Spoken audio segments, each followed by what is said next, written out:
What's up, guys? Welcome back to another episode of the Cine Critique. Today I'm going to be reviewing a movie based on actual events from World War II that's coming out in theaters this Friday called Midway. So Midway is the dramatization of the Battle of Midway that took place during World War II and follows the story of the US Navy sailors and aviators who persevered through the tragedy of Pearl Harbor, Doolittle's raid, and finally the Battle of Midway itself, making it a turning point in the United States' World War II victory over Japan. Midway is directed by Roland Emmerich, who's mostly known for his disaster movies like Godzilla, Independence Day, and The Day After Tomorrow, and this movie's basically more of the same thing. I mean, the dude really likes to blow shit up. Now, Roland Emmerich does make some good movies from time to time. He did come out with Independence Day, which is a classic, and The Patriot starring Mel Gibson, which is very underrated, but he also does have his fair share of duds like 10,000 BC, White House Down, and 2012. So with Roland Emmerich, you never know what you're gonna get. And with Midway, what I got was one of the cheesiest, most basic action sequences I've seen all year. I mean, it makes Pearl Harbor look like Saving Private Ryan. And like most Roland Emmerich movies, this one is extremely bloated. It's a little over 2 hours, but it easily could have been cut down to like an hour and a half if they really needed it to.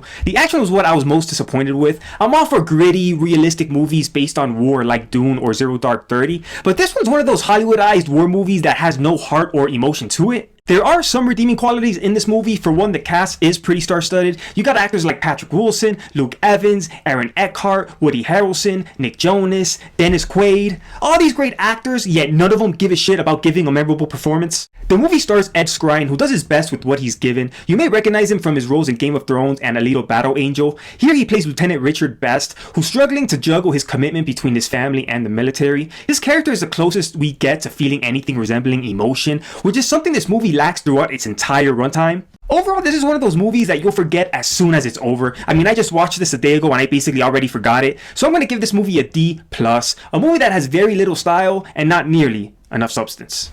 Alright guys, that's my review of Midway. Now that you know my thoughts on the movie, let me know what yours are in the comments below. And as always, if you like my review, maybe you're willing to go a little bit further, go ahead, help this channel out, hit that like and subscribe button to stay up to date with all the latest movie news and reviews.